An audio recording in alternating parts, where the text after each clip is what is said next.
100 gram gula pasir, 1/4 sendok teh vanili bubuk. Dengan cara diayak, tambahkan 100 gram tepung terigu, 2 sendok makan tepung maizena, 2 sendok makan susu bubuk. Diayak agar tidak ada bahan yang menggumpal.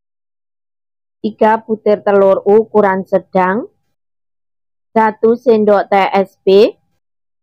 Mixer adonan menggunakan kecepatan terendah terlebih dahulu sampai adonannya tercampur rata saja. Setelah adonan dirasa tercampur rata, naikkan speed mixer perlahan sampai ke kecepatan yang paling tinggi.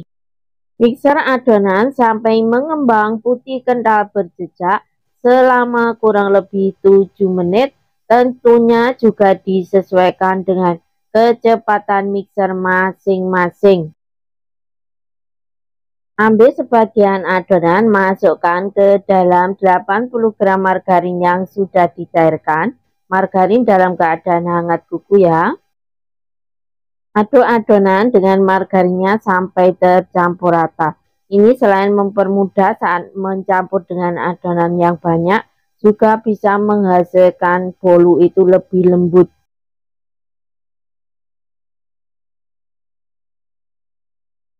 Aduk balik adonannya sampai seluruh adonan benar-benar tercampur dengan rata dan tidak ada margarin yang mengendap di bawah adonan.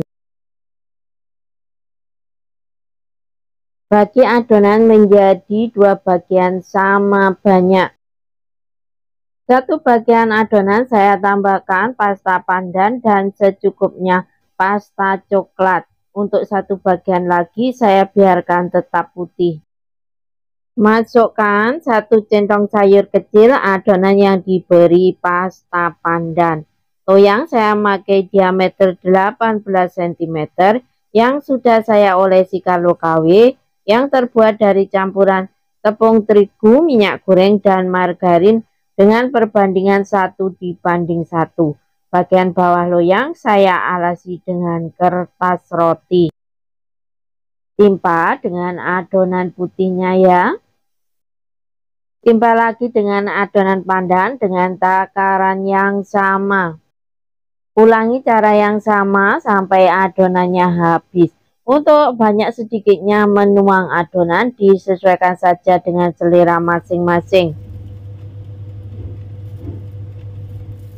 Panggang adonan di dalam oven yang sebelumnya sudah dipanaskan selama kurang lebih 10 menit.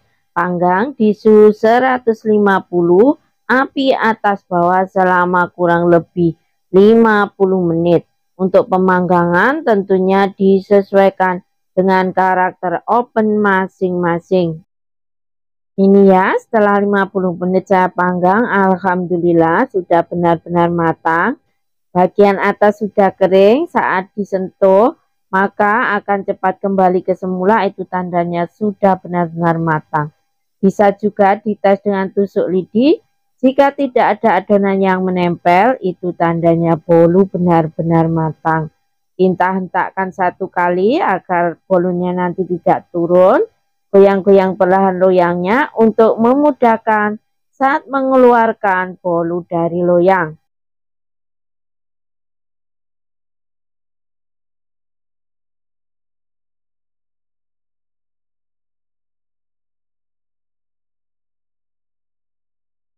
Kita buang untuk kertas rotinya.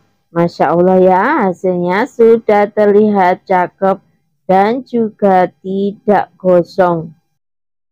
Setelah dingin kita bagi menjadi 2 bagian terlebih dahulu ya, untuk memudahkan saat memotong. Wow, hasil motifnya sudah terlihat cakep. Untuk 1 bagiannya kita potong menjadi 2 bagian. 1 bagiannya saya potong menjadi 4 bagian sama besar. Jika menjadi 5 akan menghasilkan potongan yang tipis. Jadi dalam 1 loyang menghasilkan 16 potongan. Saya kemas pakai plastik OPP, ini ukuran 15 kali 15 yang sudah saya potong menjadi 2 karena saya tidak punya plastik lembaran. Ini nanti saya kemas dengan cara yang praktis dan mudah ya. Jadi untuk pengemasan disesuaikan saja dengan selera masing-masing.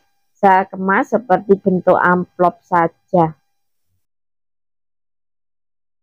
Saya lepas perekatnya, meskipun yang tanpa perekat nanti juga bisa dipakai. Karena nanti hasil akhirnya itu akan saya bersih dengan solasi.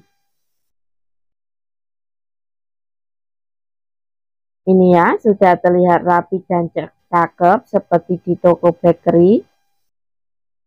Agar tidak mudah lepas, jadi saya bersih dengan solasi.